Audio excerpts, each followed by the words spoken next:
नाज़रीन, हमारे आज के बहुत ही ख़ास मेहमान पंजाबी रूप में ढलकर पंजाब की सकाफत को उजालने वाला बड़े बाप का बड़ा बेटा सरापाए इज्जो इनकसार आरिफ लोहार। अच्छा आरिफ भाई, ये क्रेडिट तो बहरहाल आपको नहीं दिया जा सकता, ये क्रेडिट तो हमेशा हमेशा के लिए आपके वालिद मरहूम आलिम लोहार साहब को ही जाएगा कि उन्होंने वो चिमटा जो सिर्फ आग में होता था इस्तेमाल, वो आग से निकाल के राग में डाल दिया। वाह वाह, क्या बात। और फिर पूरी दुनिया ने देखा कि एक चिमटे पे उन्होंने पूरे पूरे गीत गा दिए और ऐसे गाए कि आज भी लोगों को असबर है, लोगों के दिलों में जिंदा है।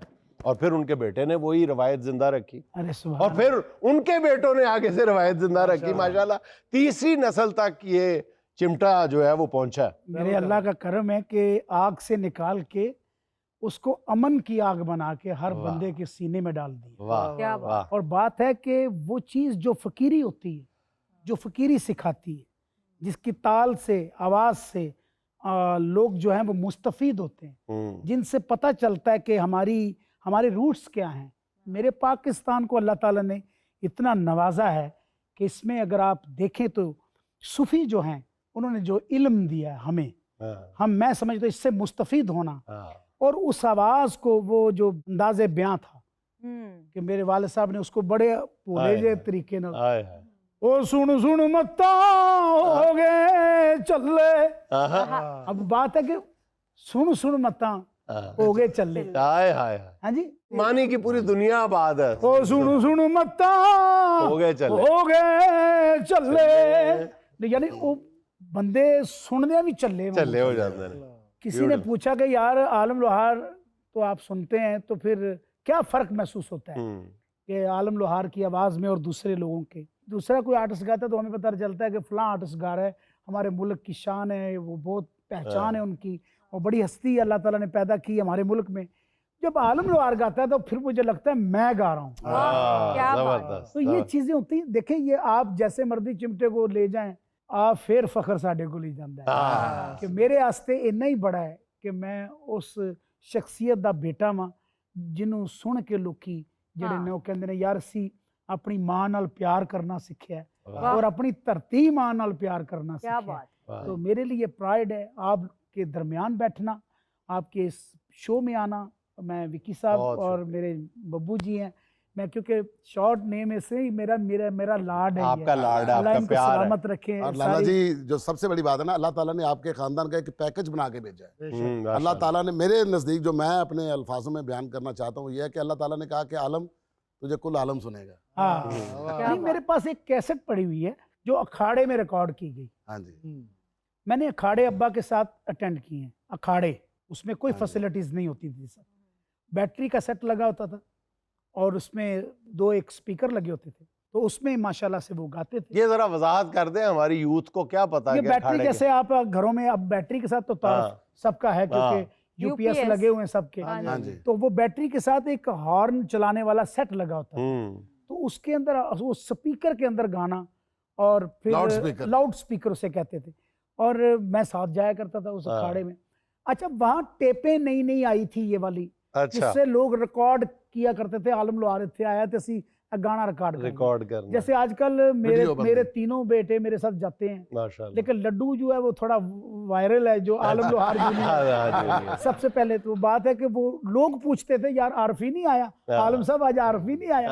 सो मैं साथ जाता था तो फरमाइशी तौर पे। उस दौर में मेरे अब्बा ने कहा था तगड़ा होकर गाओ आरफा, तेरे नाल मेरे यहाँ पोतरिया ने भी गाना है। म्यूजिक से जाहिर है कि आप तो पैदा ही वहां पे हुए और आपने आवाज तो सुर तो पहले ही लगा दिया होगा। चिमटा बकायदा कब हाथ में पकड़ा? जीन्स में। बाखुदा यकीन जानिए, ना मैंने सिखाया अपने बच्चों को, ना अब्बा ने मुझे सिखाया, बिल्कुल नहीं। मुझे चलना भी डगमगा के चलदा होवांगा तो मेरी अम्मी मैनूं कहंदी है कि पुत्र तेनू ना अब्बा जी पुछदे हुंदे सन तेरे अब्बू कि तू किहदा पुत्र है, ते मैं उत्थे सीना तां के आलम लोहार दा। तो वो जिहड़ा प्यू दा लुटना हुंदा ना, ਤੁਸੀਂ ਸਾਰੇ ਲੁੱਟੇ ਹੋ ਇੱਕ ਵਾਰੀ ਤੇ। ਤੁਸੀਂ ਹੁਣੇ ਅਸੀਂ ਗੱਲਾਂ ਕਰ ਰਹੇ ਸੀ ਕਿ ਕਿਸ ਤਰ੍ਹਾਂ ਬੇਟੇ ਵੱਡੇ ਹੁੰਦੇ ਨੇ ਤੇ ਕਿਸ ਤਰ੍ਹਾਂ ਲੁੱਟ ਲੈਂਦੇ ਨੇ ਪਿਆਰ ਨਾਲ। ਨਹੀਂ ਤੇ ਕੌਣ ਕਿਸੇ ਨੂੰ ਲੁੱਟ ਸਕਦਾ ਜੀ। मेरा जिंदगी च पहली दफा होया कि एक जराब मैं कोई होर पाई सी ते एक जराब मैं कोई होर पाई सी। वो क्यों कि एक जराब मेरा बड़ा पुत्र पा गया, एक उस तो छोटा पा गया। बहुत अच्छा। तो मैं सैट चेंज हो गए। सो इस तरह ही एक ਜਿਹੜੇ ਘਰ ਦੇ ਮਾਹੌਲ ਹੁੰਦੇ ਨੇ, ਜਿਹੜੇ ਘਰ 'ਚ ਬੰਦੇ ਰਹਿਤਲ ਨੂੰ ਕਾਇਮ ਦਾਇਮ ਰੱਖਦੇ ਨੇ, ਉਹ ਇਸ ਤਰ੍ਹਾਂ ਹੀ ਤੁਹਾਨੂੰ ਫਖਰ ਹੁੰਦਾ ਆਪਣੀ ਔਲਾਦ ਦੇ ਉੱਤੇ। ਬਾਪ ਜਿਹੜਾ ਨਾ ਜਿਸ ਤਰ੍ਹਾਂ ਦਾ ਉਹ ਨਿਛਾਵਰ ਹੁੰਦਾ ਹੈ, ਮਾਂ ਤੇ ਰੱਬ ਦਾ ਰੂਪ ਹੈ। ਮਾਂ ਦਾ ਤੇ ਕਹਿਣਾ ਹੁੰਦਾ ਮੇਰੇ 7 ਪੁੱਤਰ ਨੇ, ਇਹ 7 ਹੀ ਜਿਹੜੇ ਨੇ ਨਾ ਬਾਦਸ਼ਾਹ ਹੋ ਜਾਣ। ਮੈਰਿਟ ਹੁੰਦਾ ਪਿਓ ਤੇ।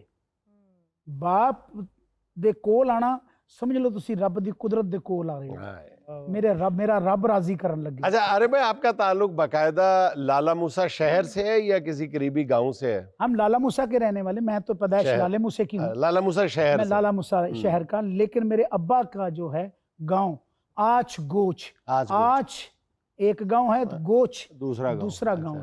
लेकिन वो दोनों गांव कहते हैं कि साडा आलम लोहार सी, साडा पुत्र सी, क्योंकि आच ते गोच 2 पिंड ने ते सांझा पुत्र है साडा। ਉੱਥੇ ਤੇ ਲੜਾਈਆਂ ਬੜੀਆਂ ਹੁੰਦੀਆਂ ਲਾਲਾ ਜੀ, ਤੁਸੀਂ ਉਸ ਪਾਸੇ ਕਿਉਂ ਨਹੀਂ ਗਏ? कोई लड़ाई नहीं, सारे एडे दलेरी की गल कर प्यार रहे हैं। करने वाले। हाँ जी। अच्छा, मेहमान नवाज बहुत है लाला मूसा के लोग, बहुत ज्यादा मेहमान नवाज हैं। हमारे दोस्त जो मारूफ कॉलम निगार और एंकर जावेद चौधरी साहब हैं, वो भी लाला मूसा से हैं। वो जब हम इकट्ठे लाहौर नवायवत में काम किया करते थे ना, तो वो ये कहा करता था जावेद चौधरी हमसे कि यार किस दिन लाला मूसा चलांगे ना तो तानू मियाँ जी दी दाल खुआवांगे, रोटी खुआवांगे। अब यहाँ लाहौर से लाला मूसा कब जाना था, कभी हुआ ही नहीं।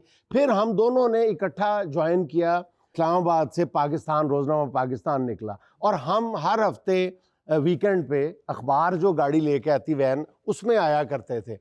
तो फिर अब हमने उसको कहा कि यार अब तो आना जाना शुरू हो गया, तो अब मियाँ जी के खाना खिला दो होटल से। तो वो फिर जावेद चौधरी कहता था कि यार मैं पहले लथ जाना है, होटल बाद जाता, मेरा घर पहले आ जाता है। तो जब लाहौर से जाते थे फिर कहता यार आज मंगल है, आज रोटी चंगी नहीं होनी।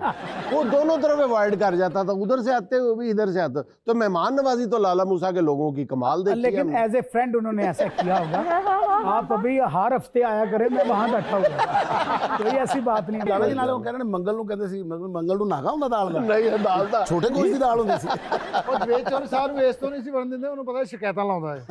यारी दोस्ती में चलता है। अच्छा भाजी, मेरा आपसे सवाल है कि जो बड़े बाबा जी आलम लोहार साहब के जो दोस्त अहबाब, यानी कि तुफैल नियाज़ साहब, मेहदी हसन साहब, ये जब आपसे मिलते थे तो उनकी क्या फीलिंग होती थी? वो फीलिंग बयान से बाहर है। देखिए, जब आपके बाप का यार मिलता है ना, तो आपने वो बैलेंस रखना है। हाँ, एक तो बाप दुनिया में नहीं रहा, तो उनको महसूस भी करवाना कि ये उसी रूह से निकला हुआ है। हाँ, तो पहले तो हमारी इतनी ताकत ही नहीं होती थी, अगर वो खड़े रहते थे तो हम पीछे खड़े रहते थे, आगे नहीं जाते थे। तो फैल नियाज़ी साहब उस्ताद जो हैं, वो मेरे उस्ताद जी हैं, मैं उनका तो दिल से अदब करता हूँ। मेरे अब्बा के यार भी थे और पाकिस्तान की सेलिब्रिटी, मेरा ख्याल बेस्ट बडी थे, बेहतरीन दोस्त थे उनके। गवैया दे चार्जर, गाँव वालियां नूं सही चार्ज करने वाले पता कर। सो बड़ा एक मुकाम मिला जो अल्लाह ताला ने, मैं समझता हूँ कि मुझे तो ये भी शर्फ हासिल हुआ कि मैं बच्चा था जब, तो इनके साथ पला बड़ा हूँ, इनके सामने। एक दफ़ा इत्तेफाक हुआ अमेरिका में, यूएसए में, मैं एक नया ग्रुप बनाया और हिट हुआ था, तो मैं वहाँ पे ग्रुप लेके गया सर जी। अच्छा। और वहाँ पे ना खान साहब की आदत थी, खान साहब मेहदी हसन साहब की, कि वो पान मुंह में डाल के, तो फिर वो उनको आमद आती थी बात की। अच्छा, बात की आमद जब आए ना, जब वो पान को थोड़ा सा निकाल दिया जाए, अब उनको ऐसे हुआ तो मैं पीछे ही खड़ा था। तो मैंने सोचा कि या अल्लाह कैसे, मैंने देखा इधर उधर, मैंने वो बिन उठाई, उसमें शॉपर लगा गया, भागा और जाके मैंने ऐसे, उन्होंने पीक फेंक के तो ऐसे देखा, देख के मुझे कहते आरिफ तू थे आरफी? तो मैं क्या, हाँ जी, कैसे आया तू? मैं क्या, मैं यहाँ पे आपकी जुतियों के ख्याल में भी आया हूँ। अच्छा, सारी महफिल में बात करते रहे, देखें कि एक फील छोड़ दी यार के बेटे की। तो अब बात वो कर रहे थे, साथ मुझे ऐसे देख रहे थे और आंखों में आंसू थे। क्या बात। इसे कहते हैं कि आपको दुआएं कैसे मिलती हैं। इंसान को जिंदगी में, मैं समझता हूँ सर जी, लालची होना चाहिए दुआओं का, दौलत का नहीं। दाल से दुआ बनती है, दाल से दौलत बनती है, दुआ खत्म नहीं होती, दौलत खत्म हो जाती है। और दाल से दाल बनती है सर, जो जावेद चौधरी हमें कभी अच्छा, पान से ना मुझे याद आया, मैं और नबील ना, हम बड़ा फायदा उठाते थे आबद खान साहब से। हाँ हम ना उनको पहले पान खिला देना, बाद में उनको जुगते करने। खान साहब इंज होंगे ने, खान साहब इंज होंगे ने, 10 जुगता करनी उन्होंने थुकन लगना तो गड्डी लैके दौड़ जाना। एक दिन खान साहब ना, आबद खान साहब साढ़े फ्लैट से ही आ गए, एंकल खड़का कहते चलो उठो शो पानी खा रहे हैं। आबद खान साहब माशाल्लाह बहुत बड़ी हस्ती। मैं क्या बात। दुबई में शो करने में मेरी भी यादें उनके साथ। तो रास्ते में मुझे ना चार्ज कर रहे हैं कि वहां पे जाके परफॉर्मेंस कैसी नहीं। बब्बर शेर चीता, वाह मेरे मुल्क दा बब्बर, वाह मजा आ गया। मैं कहा या अल्लाह मेरी इज्जत रख ली, जिस तरह का मैनू कह रहे ने इंज दा होवां। इसी तरह ही मैनू सैन फ्रांसिस्को मुझे वो पेश किया मोइन अख्तर साहब ने, अल्लाह ताला गरी के रहमत करे। आमीन। उन्होंने ऐसा बना के मुझे पेश किया कि ये पाकिस्तान है।